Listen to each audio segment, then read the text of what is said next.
Salut, c'est Seb. Alors aujourd'hui, bien écoute, je te propose de parler de trésor public, de fisc, d'administration et de tous ceux qui te surveillent aujourd'hui. D'ailleurs, reste bien jusqu'au bout de cette vidéo. J'ai préparé encore une fois un rapport qui va t'aider à mieux appréhender les solutions que tu pourras mettre en œuvre une fois que tu auras découvert un peu l'étendue des dégâts. Bref, si tu me découvres aujourd'hui, en revanche, sache que je suis expatrié en Asie depuis 2010, entrepreneur sur Internet depuis 2007 et entrepreneur tout court depuis 1999. Et sur cette chaîne, eh bien, tu trouveras des contenus qui parlent de voyage, de liberté, d'expatriation et essentiellement d'Asie puisque c'est là où je suis basé depuis des années. Alors pour en revenir au sujet de notre vidéo du jour, eh bien c'est de te mettre en garde puisque les administrations ont commencé à fliquer les gens sur Internet. Tu vas me dire c'est pas nouveau. Oui, c'est vrai, sauf que en fait en France du moins, ils se sont voté une loi qui permet en fait d'utiliser ces preuves. Avant c'était quelque chose qui ne pouvait pas forcément sortir et qui n'était pas enregistré en tant que preuve. Maintenant non seulement on a la possibilité, enfin ils ont la possibilité de surveiller un petit peu ce que tu fais sur les réseaux sociaux et notamment ton train de vie. C'est-à-dire que si tu te balades dans des petits resorts, des coins sympas et que tu dis que tu gagnes 500 balles par mois, ils vont être à même de relever les incohérences. Jusqu'à présent, il faut savoir que ça fonctionnait déjà avec des principes d'incohérence aussi, c'est-à-dire qu'on analyse le train de vie pour te dire tiens, c'est marrant, toi qui déclares 500 balles par mois, tu vas quand même beaucoup dans tel type d'endroit, tu dépenses tant, tu fais ci, tu fais ça, tu as une bagnole qui n'est pas dans tes moyens. Comment est-ce que tu fais? C'est très facile en fait de traquer les fraudeurs avec les traces qu'ils laissent et aujourd'hui, effectivement, tu en laisses volontairement ou involontairement beaucoup partout. C'est-à-dire que ta carte bleue, c'est ton premier flic. Ton téléphone, c'est ton deuxième. Ton téléphone, il dit où tu es exactement. C'est-à-dire que pendant très longtemps, tu sais, il y avait des gens qui s'amusaient à passer les frontières pour ne pas payer d'impôts en disant « Ouais, mais moi, j'habite plus en France ». Sauf qu'en fait, ils ont réussi à éplucher les relevés téléphoniques, ce qui n'est pas très compliqué puisqu'il suffit d'avoir une simple requête auprès d'un opérateur français mobile et ils vont sortir la géolocalisation en fait de tes positions, c'est-à-dire ils vont savoir que tel jour à telle heure tu étais sur telle borne à tel endroit et que donc s'ils font le décompte, bah ouais mais tu as passé la plupart du temps en France donc finalement voilà, t'es piégé. De la même manière avec les avions, il y a des registres maintenant qui sont mis à jour avec les départs et les arrivées, donc ils savent qui arrive d'où aussi, ils le savent au niveau européen, même pour des questions au départ de lutte contre le terrorisme, donc ça a été mis en place pour ça, mais on voit que ça peut servir aussi à ça. Et d'ailleurs, tu t'aperçois que les infrastructures, c'est les mêmes. C'est pour ça que les douaniers, en fait, dont c'est pas le boulot, vont te réclamer une prune impayée avant de te laisser quitter le territoire. Et ça, c'est un truc qui est déjà en cours depuis très longtemps. Donc, tu vois qu'aujourd'hui, en fait, on est dans un monde qui a profondément changé. Moi, j'ai grandi à une époque où, tu vois, les gens, les commerçants, tout le monde avait du cash. Le cash, ça laisse pas de trace. Aujourd'hui, le cash n'existe plus. Et d'ailleurs, le cash a été largement limité. Enfin, tu peux plus te balader, tu peux plus rien acheter avec du liquide, tu peux plus retirer ton liquide, ton argent ne t'appartient pas. D'ailleurs, tu peux pas en faire ce que tu veux. Du moins toi, parce que moi j'habite dans des zones du monde où en fait le cash ça sert beaucoup et ici en Thaïlande on peut toujours acheter un appartement en liquide, ce qui est, et tu peux retirer tout ton argent en liquide aussi à la banque d'un coup. Et ça, c'est pas possible dans tous les pays du monde, c'est plus possible du tout d'ailleurs dans la plupart des pays occidentaux. Mais bref, tu vois donc aujourd'hui que tout le système, toute la mécanique, elle s'est structurée autour de ça et que, eh bien, ça va pas s'arranger. C'est-à-dire que tu as un flicage qui est déjà institutionnalisé, tu as un flicage qui va être rendu possible par la technologie et puis au-delà de ça, tu vois que il n'y a plus pratiquement de mailles dans le fil. Il y a des résolutions, des lois, des traités internationaux qui ont été mis en place pour faire la chasse à la TVA qui n'est pas payée, pour faire la chasse aux gens qui ont des comptes à l'étranger, bref, à tous les fraudeurs. Et c'est normal, et tant mieux d'ailleurs, parce que c'est normal que les États cherchent à préserver leur mode de vie. Si toi, tu respectes pas les règles, c'est normal que cherchent à récupérer ce que tu leur dois. Alors, ce que tu sois ou pas d'accord avec ce que tu leur dois, ça c'est un autre problème. La seule manière de t'en soustraire finalement, c'est de changer de pays, de changer de mode de vie complètement et effectivement tu pourras dire ok, moi ça m'intéresse pas votre business, je me débrouille autrement et je rentre plus dans vos trucs quoi.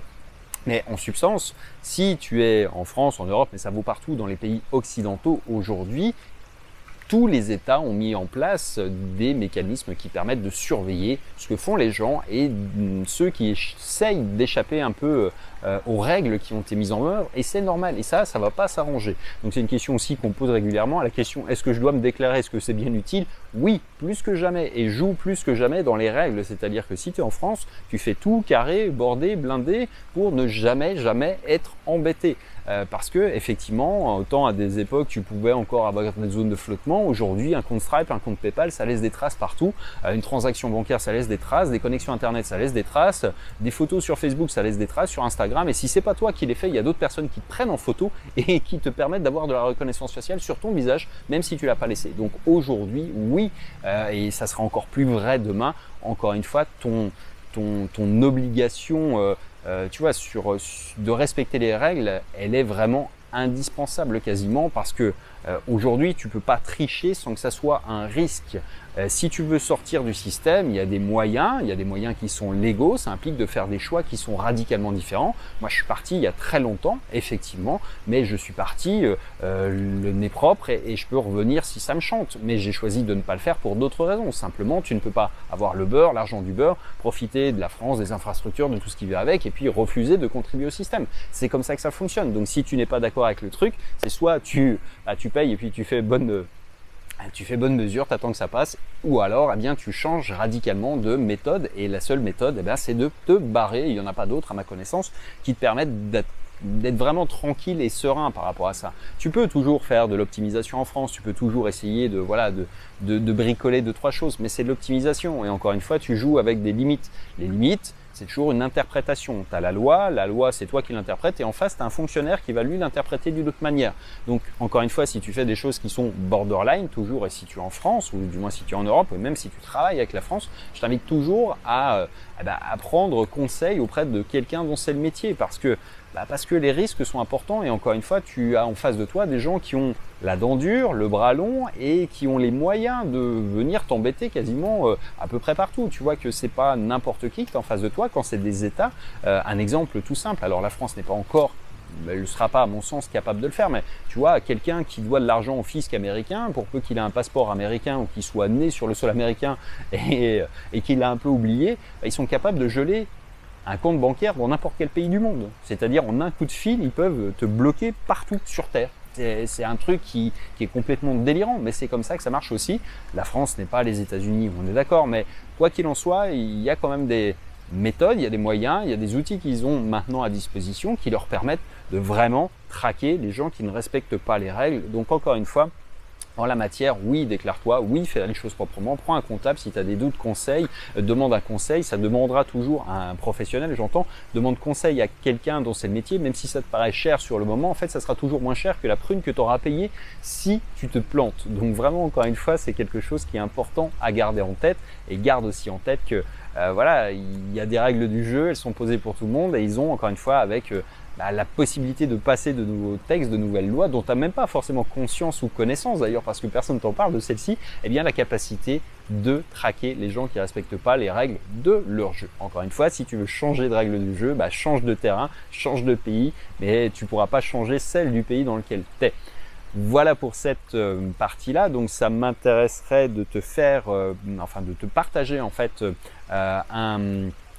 plusieurs documents d'ailleurs. Plusieurs documents. Le premier, c'est ce que j'ai appelé le plan B. Le plan B, c'est justement pour les gens qui se disent bon, j'en ai un peu marre d'avoir tous mes œufs dans le même panier, d'avoir un passeport, un truc, tout mon business en France, bref, d'avoir la sensation légitime d'être un peu coincé en cas de problème. Donc le plan B, ça te permet d'organiser un petit peu un circuit parallèle. Parallèle, ça ne veut pas dire illégal, ça veut dire simplement de faire des choses posément, de poser des briques qui vont t'amener vers ta capacité d'indépendance ou d'être vraiment dépendant d'un seul pays. Bref, je te laisse découvrir ça en description. Et l'autre aspect, eh bien, c'est un rapport sur lequel, alors, au moment où j'enregistre cette vidéo, il sera peut-être pas encore disponible, mais tu peux déjà le pré-réserver, il est gratuit, encore une fois. On travaille dessus, un rapport qui te permet de retrouver ton anima, redevenir invisible. C'est quelque chose qui, à mon avis, va être vraiment pertinent dans les années qui viennent. J'ai la chance d'avoir un associé qui est développeur et qui est passionné de ce type de questions, donc ça sera l'occasion effectivement d'en reparler avec lui dans une prochaine vidéo. En attendant, si cette vidéo t'a intéressé, n'hésite pas à t'abonner à la chaîne tout simplement et puis à m'encourager, à laisser un commentaire et à partager ça autour de toi. Et en attendant, on se dit à très bientôt dans une prochaine. Ciao!